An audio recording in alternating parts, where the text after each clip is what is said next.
Kita lanjutin ke ini ya, saya. Tadi kan Pak Heru kan bahas yang pasal 6 ya. Saya masih di pasal 6 juga gitu. Kalau sudah perhatiin ini kan cerita panggilan Nabi ya. Biasanya kan ditaruh di dalam pasal-pasal 1 gitu kan ya. Maksudnya awal kan ya. Karena Yesaya dipanggil. Terus setelah itu baru ada jalan cerita dan sebagainya. Pertanyaannya kenapa di sini ditaruh di dalam pasal 6? Maksudnya kita mesti tahu juga sih ayat 1, pasal 1, 2, 3, 4. Nah itu apa sih sebetulnya itu? Pasal 1 ya. Wickedness of Judah. Degenerate city. Pasal 2. The future house of God. Judgment pronounced on arrogance. Dan seterusnya. Intinya pasal-pasal pertama itu bicara tentang apa? Ya tentang dosa manusia dan penghakimannya gitu ya. Tentang penghakiman kan ya. Lalu terus kemudian pasal 6 baru bicara tentang panggilannya Yesaya. Dia mendapat visi. Dan terutama kalau saudara perhatikan di situ ini ya, Pak, ada hardening motif ya. Itu motif mengeraskan hati. Yaitu ini loh, yang ada di dalam ayat 9 ya. Kan setelah Yesaya dipanggil, dia jawab, "Here am I, send me." Terus 9, Tuhan bilang, "Go and say to these people, keep listening but do not comprehend, keep looking but do not understand, make the mind of these people dull and stop their ears, shut their eyes," dan seterusnya gitu ya. Ini kan motif mengeraskan hati itu ya. Motif mengeraskan hati misalnya ada di mana lagi? Hardening motif itu saudara ketemu di mana lagi? Misalnya, ya Firaun deh, jelas ya. Firaun itu kan juga ada motif pengerasan hati gitu. Nah kalau saudara lihat di sini ya, bukan nggak ada kesempatan firman Tuhan itu diberitakan kepada mereka ya, tapi mereka nggak bertobat gitu kan. Ini supposedly setelah ada kalimat-kalimat judgment, penghakiman, seharusnya membawa orang untuk repentant gitu kan ya, kepada pertobatan gitu kan. But that's not the case. Maka akhirnya Tuhan menyerahkan mereka di dalam kedegilan hatinya.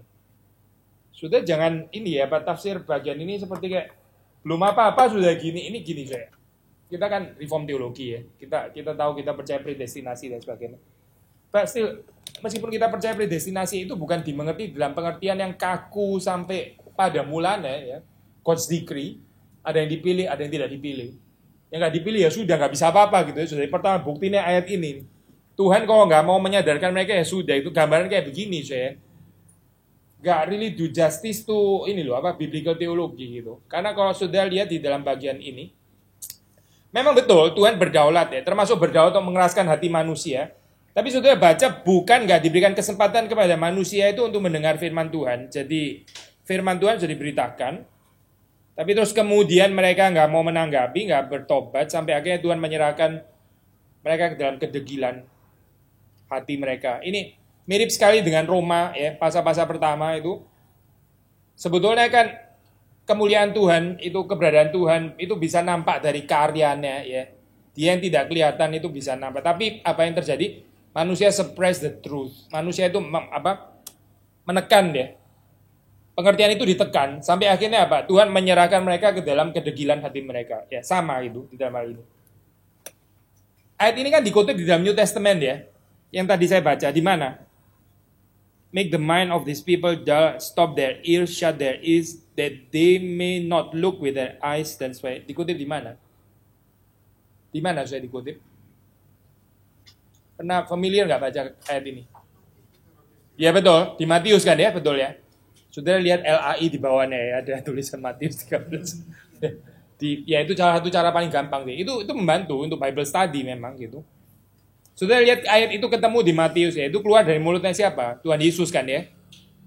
Nah kalau sudah lihat di dalam kehidupan Tuhan Yesus sama ya, yaitu bukan nggak ada kesempatan ya kepada orang-orang yang mengeraskan hati untuk terlebih dahulu mendengar pemberitaan Injil, tapi mereka mengeraskan hati, mereka menolak, mereka mengeraskan hati sampai akhirnya Tuhan menyerahkan mereka ke dalam ya kekerasan hati itu ya, that hardening motive. Jadi bukan out of nowhere, nggak ada apa-apa, tiba-tiba Tuhan mengeraskan hatinya orang kayak begini. Ini gambaran kedaulatan Tuhan kayak begini ya.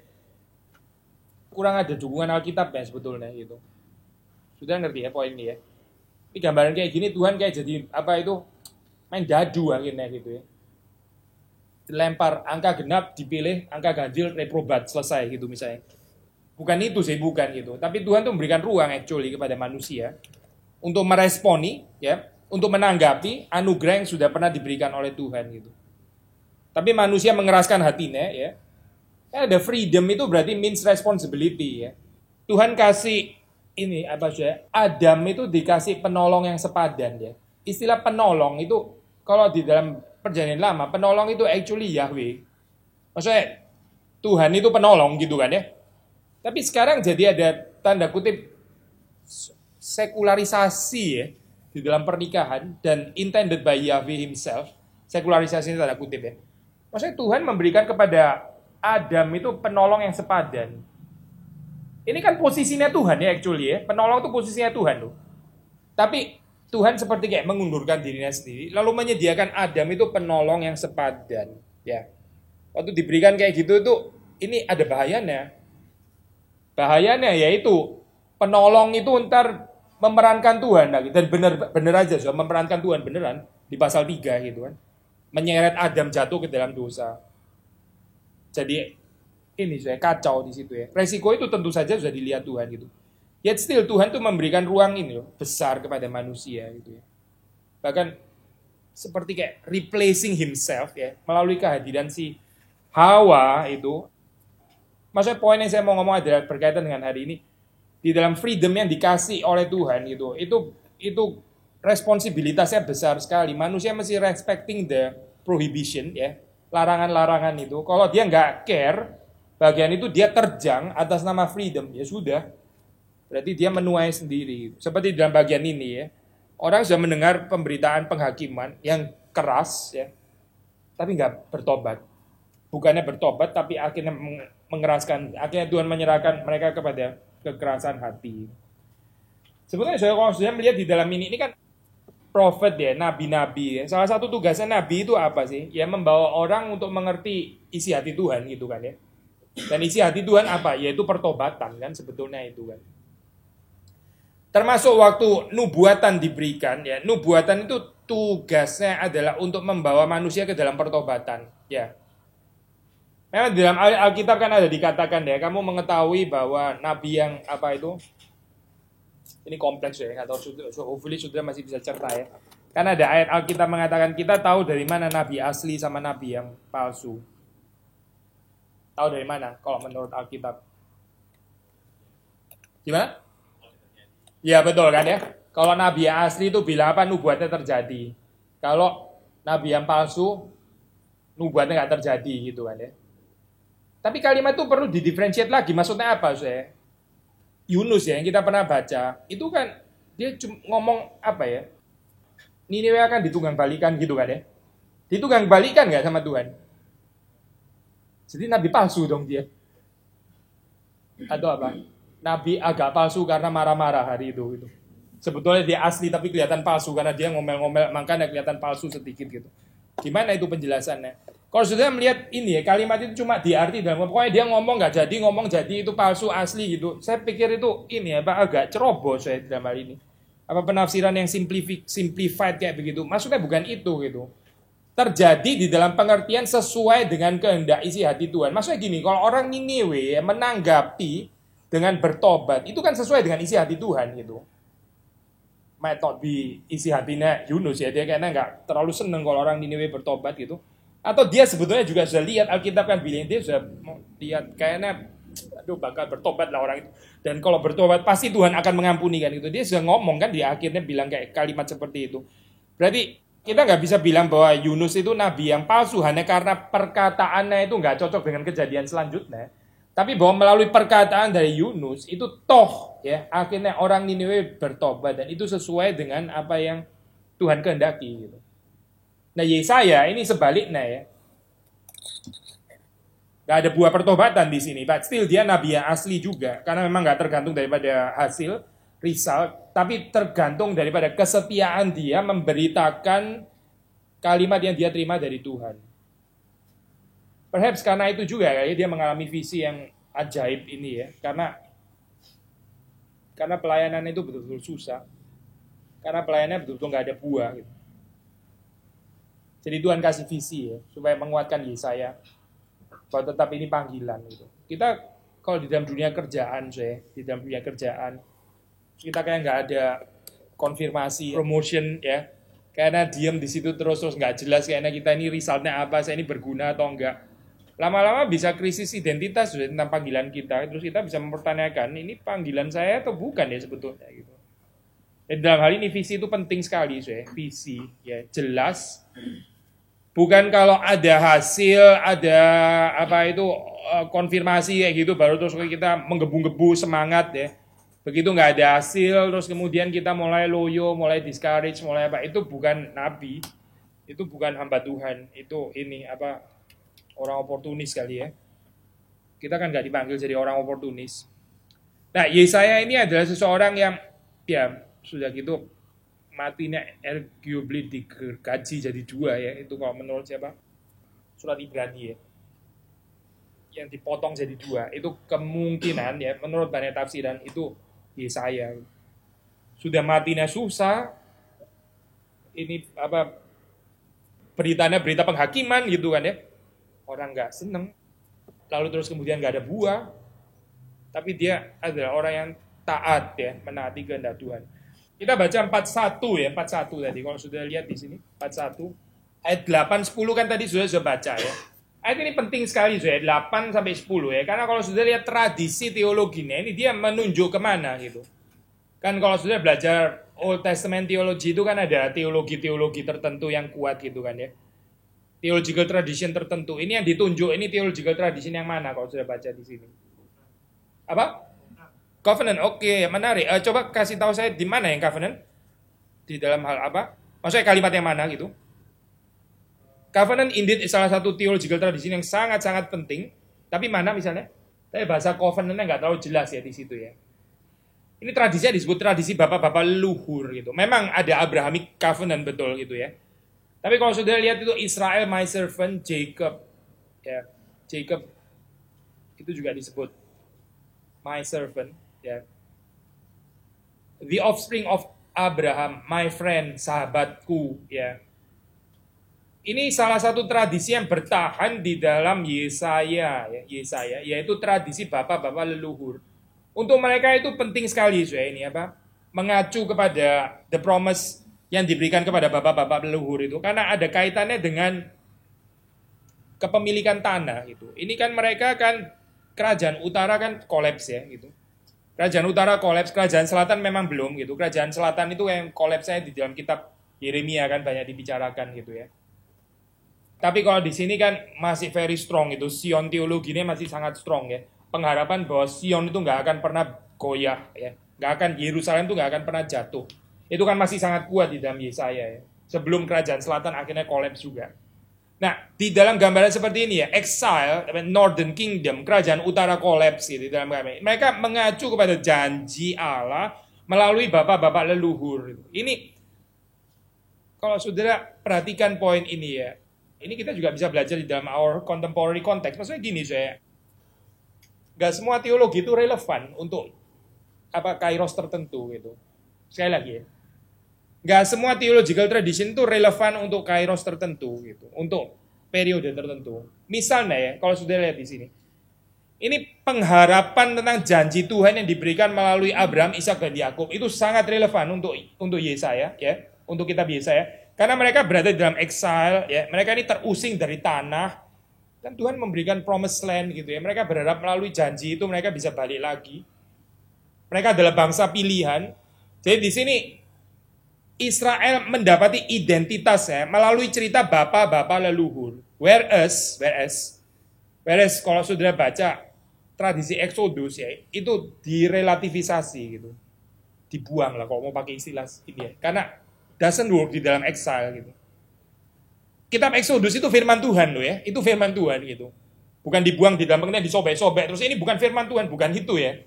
Tapi bahkan saudara terkejut waktu membaca yang merelativisasi itu bukan Yesaya dan apalagi orang Israel. Yang merelativisasi itu adalah Yahweh sendiri. Yahweh mengatakan bahwa tradisi itu sudah nggak berlaku lagi di sini. Kita baca ayatnya ya. 43 ya, benar 43. Coba saudara baca yang 43 ya. Ayat ya 16 sampai 21 ya. 43 ayat 16-17 itu cerita apa? Iya, cerita tradisi Exodus kan, betul kan ya?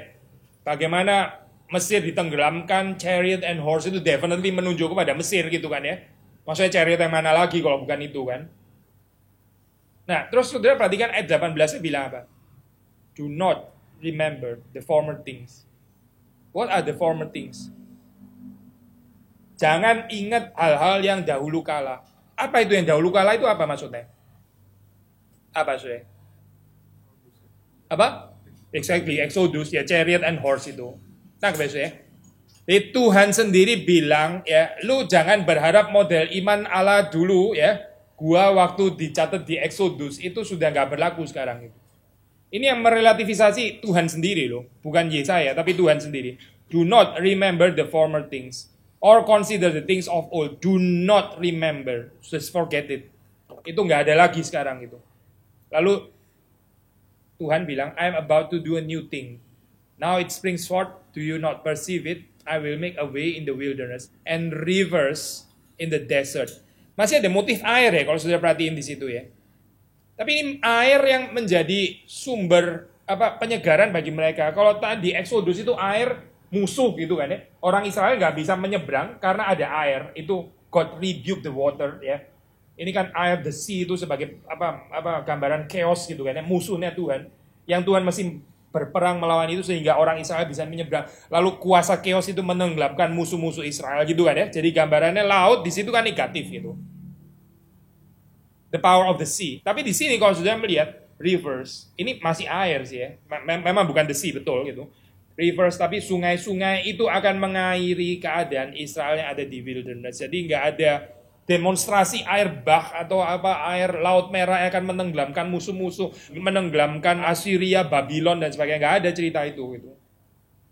Tuhan nggak akan menenggelamkan Babylon dan Assyria seperti kayak Tuhan menenggelamkan bangsa Mesir. Gak usah berharap hal-hal seperti itu. Itu sudah gak berlaku di sini. Menurut Tuhan ya di dalam. Tapi apa? Tapi terus saudara baca, the wild animals will honor me, the jackals and the ostriches, for I give water in the wilderness, rivers in the desert, to give drink to my chosen people. Give drink. The people whom I formed for myself, so that they may declare my praise.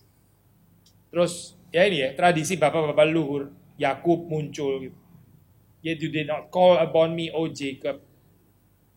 Yakub ya, tadi kita baca Abraham. Jadi apa sih saudara belajar teologi, belajar firman Tuhan itu apa sih gitu? Bukan saudara menguasai semuanya begitu kan. Kita kan seringkali dengar kalimat kayak gini saya, itu kebenaran itu adalah satu kebenaran kalau dia benar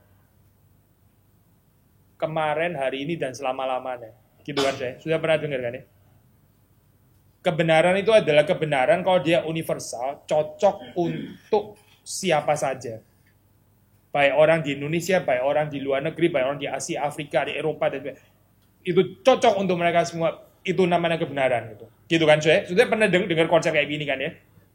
Iya, kebenaran itu kan universal, bukan particular gitu maksudnya. Ya konsep ini ada certain kebahayaannya saya bukan nggak percaya poin itu ya. Poin itu secara teori sih betul gitu. Tapi gini saya, kalau kita belajar teologi, kalau kita belajar firman Tuhan, kita mesti tahu ayat apa cocok untuk keadaan kita pada saat apa gitu. Itu berarti baru ada kepekaan tentang waktu ya, time and space tadi itu. Orang yang cuma belajar teologi, dia pikir dia sudah tahu, lalu dia mengatakan pokoknya nggak peduli kapan, kan benar selalu kekal, jadi ngomong kapan aja.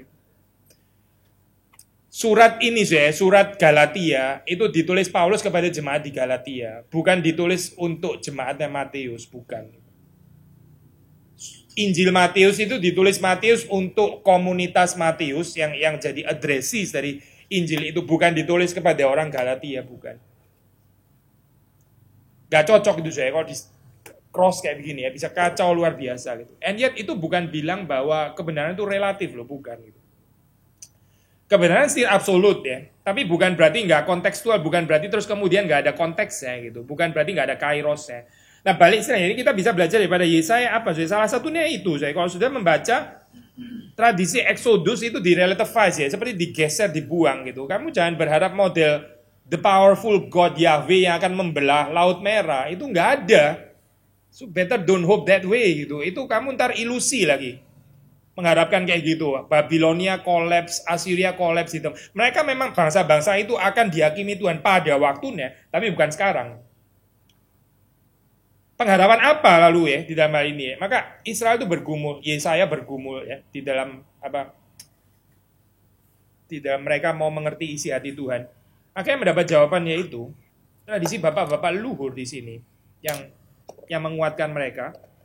Jadi melalui cerita panggilan Abraham, ya, Ishak, Yakub, ya, cerita tentang Promised Land, Israel as God's servant, ya. Istilah servant itu by the way, ini ya sangat berkait dengan ideologi raja gitu. Servant itu berarti ada king-nya gitu kan ya. Israel is my servant, Yahweh is king. Tapi Yahweh is king, lah kita sendiri di exile, gimana ngertiin ini kayak gini gitu kan ya. Sekali lagi ya. Katanya Yahweh itu king, kita servant. Oke, fine. Tapi kita sekarang di exile. Ini kita nggak lihat kingdom of Yahweh. Yang kita lihat adalah kingdomnya Assyria sekarang. Kingdomnya apa? Orang-orang Babylon ya gitu. Tapi kayaknya kejahatan lebih menang gitu daripada terus kita masih bilang kingdom of God. Ini kita ini ilusi, menipu diri atau gimana sih sebetulnya? Certain orang evangelical bilang ya itu eskatologis lah ya. Eskatologis memang menyelesaikan semua hal sesuai kan. Kalau sekarang belum ada ya tinggal bilang aja nanti pada akhir zaman gitu kan ya. Ya udah, berarti mesti tunggu. Jadi kalau akhir zaman bagaimana saya? Itu salah satu tafsiran di dalam kitab Wahyu. Yang jadi kesulitan kalau cuma ditafsir secara eskatologis ya. Sebetulnya nggak benar-benar menghibur untuk pada saat itu kan ya. Sudah ngerti ya? Tafsiran futuris gitu. Kalau semuanya diletakkan di dalam perspektif eskatologis, waktu hari kiamat Tuhan datang lagi, ya penghiburannya waktu itu apa gitu.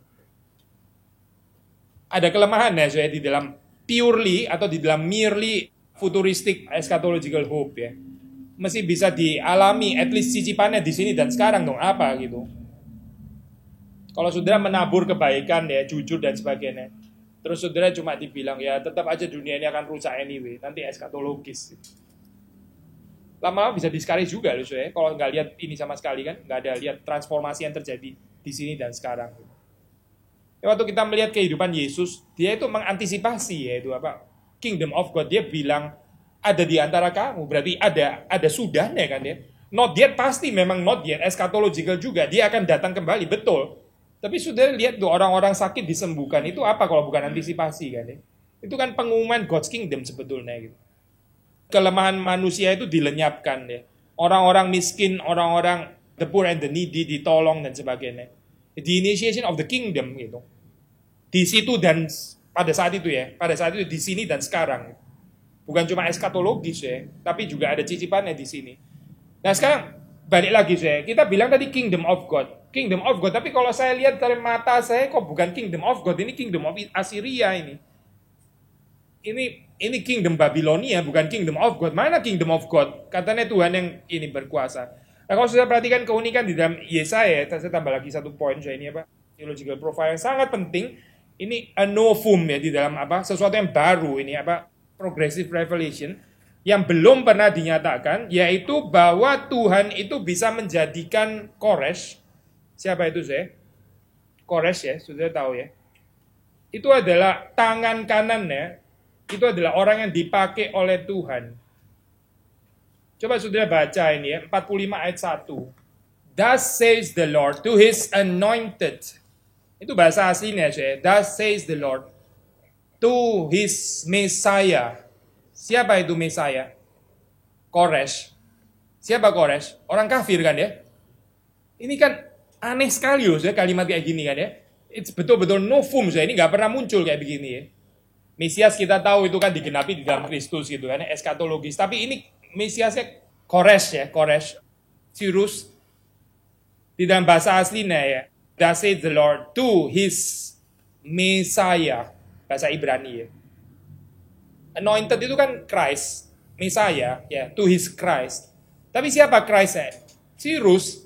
Loh, Cyrus itu siapa gitu loh. Cyrus kan bukan Salomo. Cyrus juga bukan Daud, mending Daud atau Yesaya lah gitu misalnya, lumayan ya. Yesaya yang anointed begitu. Ini raja kafir kan, raja kafir kok bisa jadi Mesias, apa-apaan gitu. Maka saudara melihat di sini ya, Tuhan tuh begitu luas ya, saking luas ya, sampai bisa pakai orang-orang kafir ya, maksudnya non Israel, itu menjadi tangan kanannya. Dia menggunakan Koresh ini untuk membawa orang Israel bisa kembali mendirikan bait suci. Ini restoration of the tabernacle. Melalui tangannya siapa? Koresh. Siapa dia? Orang yang diurapi Tuhan. Diurapi untuk apa? Diurapi supaya dia boleh memperbolehkan orang Israel beribadah kembali kepada Tuhan. Sudah perhatikan ya, istilah Mesias di sini ya, konteks aslinya di dalam 45 itu adalah membawa orang Israel untuk bisa kembali beribadah kepada Tuhan. That's the concept of the Messiah menurut Yesaya 45 at least ya. Memang ada juga ayat-ayat yang lain seperti Yesaya 53 dan sebagainya tentang hamba yang menderita dan sebagainya, itu messianic verses juga gitu kan ya. Tapi kita bicara 45 di sini, Soe. Di dalam hal apa, Soe? Ini novum. Maksudnya gini, Soe. Ini kan kalau dulu kan ini kan Yahweh itu kan king ya, Yahweh king Israel itu kan hambanya ya. Ini very special relationship antara Yahweh as king and Israel his servant gitu kan. Terus kalau Israel punya musuh, namanya Egypt.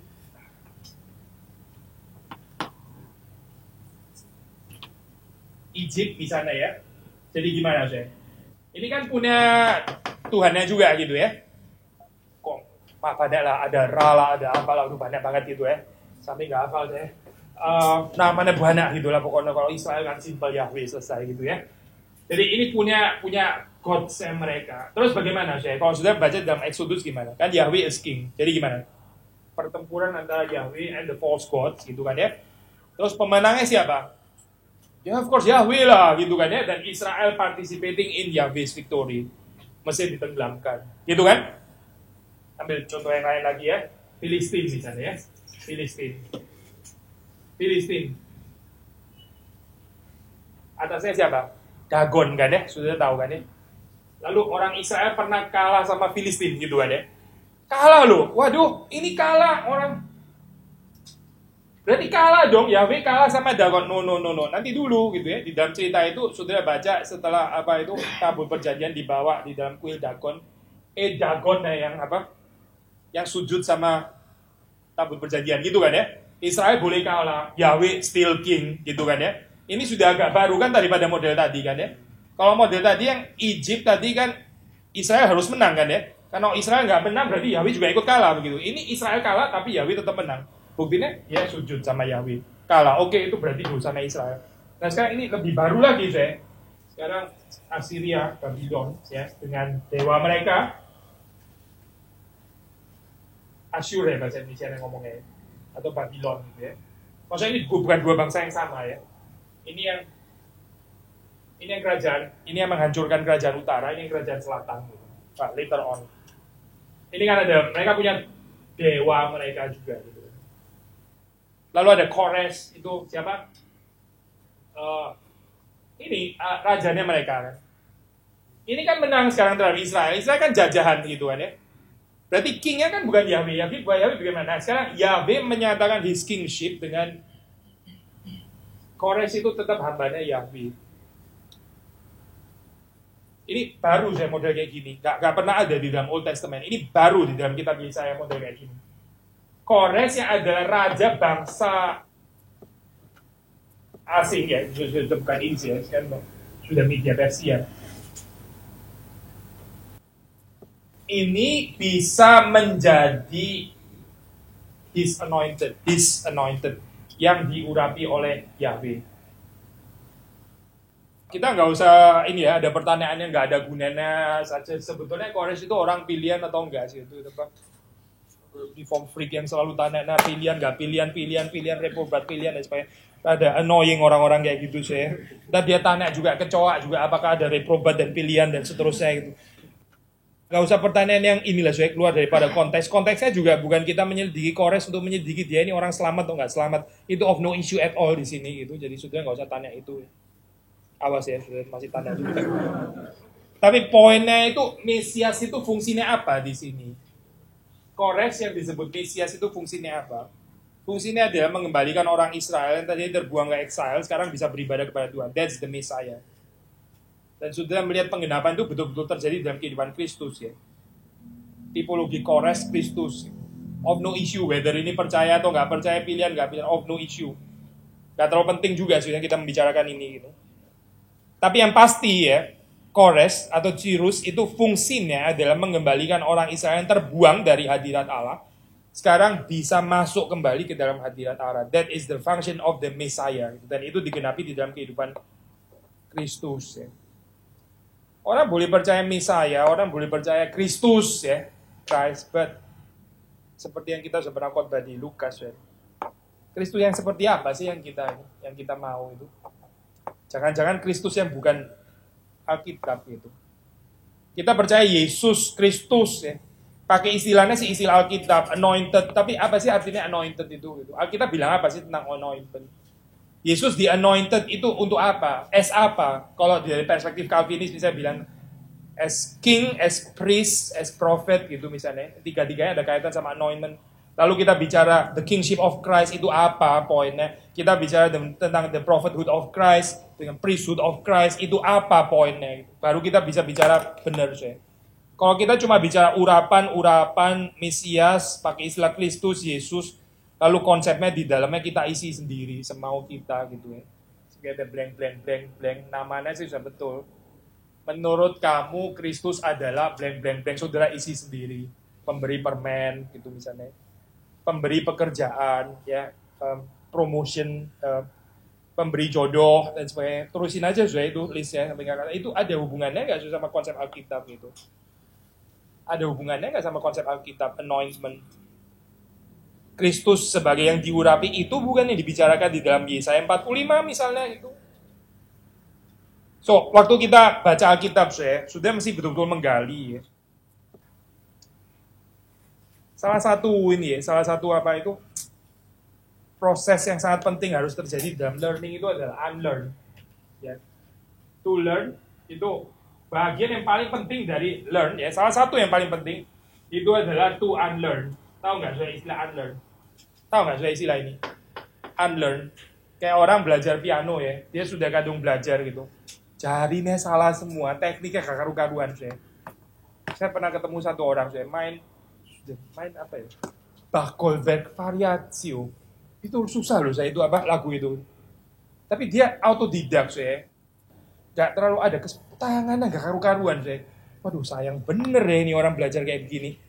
Sudah mainnya lumayan tinggi tapi gak karu-karuan fondasinya gitu. Jadi itu kalau benerin gimana ya caranya? Susah banget tuh Itu namanya unlearn gitu ya, unlearn. Jadi mesti dibongkar lagi gitu. Apa yang sudah kadung dipelajari lalu salah ternyata mesti di unlearn sebelum kita masukin konten yang benar ya. Pak Yesaya memberikan kepada kita, saya sudah pernah bahas ini kan, konsep apa anointment dalam apa itu seminar tentang Roh Kudus ya, sudah mungkin masih ingat ya. Tentang konsep itu apa? The anointing. Yesaya 61 itu juga Yesaya kan itu tentang anointment, tentang Kristus. Apa di situ yang kita bisa pelajari? Menghibur orang-orang yang apa itu patah hatinya gitu ya, the broken hearted, to comfort, to console. Lalu apa bring good news to the apa people in prison ya, orang yang terpenjarakan, to the poor and the needy. Ada bicara tentang righteousness, ada bicara tentang mercy ya. Maka itu yang kita pelajari tentang Kristus gitu. Jangan bikin konsep Kristus sendiri gitu. Terus karena hanya kita pakai sekedar nama Kristus, saya pikir kita punya iman yang benar gitu. Itu isinya cocok nggak dengan yang diberitakan oleh Alkitab ya. Seperti Luther bilang ya, kita ini kan simul justus et peccator, kita ini righteous sekaligus juga sinful gitu. Saya mau bilang proses unlearn ini seumur hidup seumur hidup. Selalu ada yang kita perlu unlearn in order to get the apa itu right content ya. Selalu harus unlearn gitu. Karena dunia kita ini juga memuridkan kita. Dunia di mana kita tinggal ini juga melakukan pemuritan. Ada discipleship-nya mereka juga. Dan kita juga belajar somehow dari dunia ini. Maka waktu kita mau ikut Kristus ya, itu kita ikut discipleship ala Kristus, ada bagian yang selalu harus di-unlearn gitu. Makanya saya ini apa, jangan capek ya jadi orang Kristen kalau dikoreksi terus oleh firman Tuhan gitu. Karena ini proses seumur hidup. Gitu. Kalau kita berhenti dikoreksi, itu ada dua kemungkinan. Kita nggak perlu koreksi lagi. Itu dua kemungkinan. Saudara adalah Tuhan, which kemungkinan ini sudah langsung gugur gitu kan ya.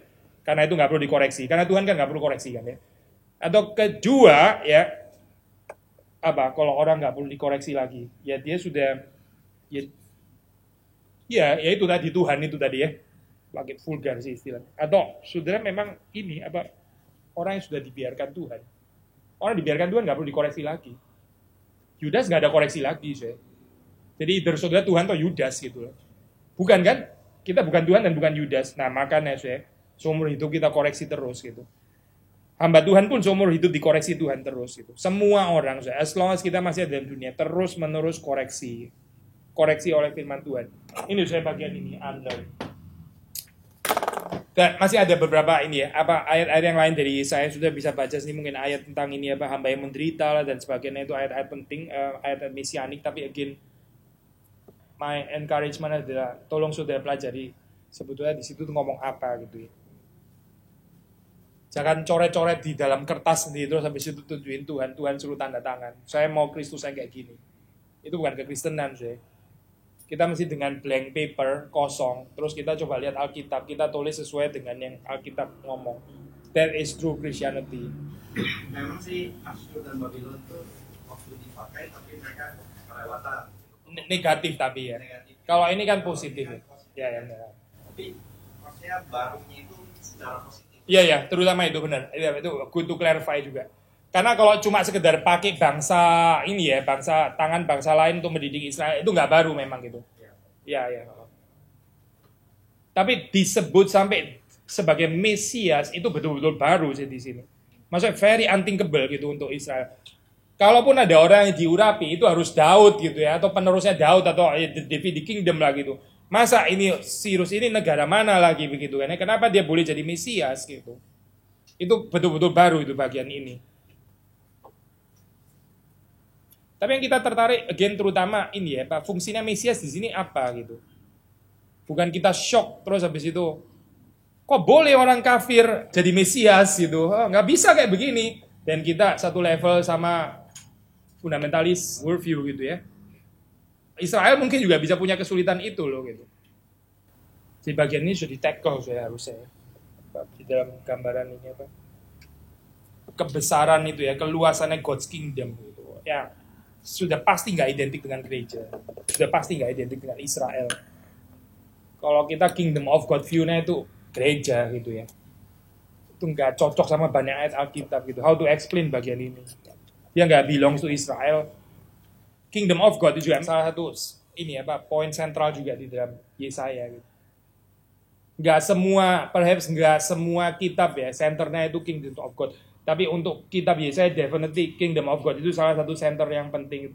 Even ada scholar yang mengatakan itu konsep tentang Mesias pun itu ya, itu still di bawahnya konsep Kingdom of God sebetulnya gitu. Mesias seperti di sini ya, ini mau menunjukkan the Kingdom of Yahweh sebetulnya. Yahweh yang berkuasa, tetap berkuasa karena yang mengurapi kan Yahweh. Kalau kita pikir kayak begini ini pandangan kita mesti luas ya, kita appreciate anugerah Tuhan, pekerjaan Tuhan di luar ya. Jangankan di luar GRI, sudah pasti ada, di luar Kristen pun masih ada gitu. Seperti di sini, ini kan di luar Israel kan ya. Betul-betul luas itu. Jangankan di luar gereja kita, di luar orang Kristen pun masih ada. Ini nggak bicara keselamatan ya, jangan ditarik ke ini, poin keselamatan di situ. Karena ini bukan tentang soteriologi, bukan.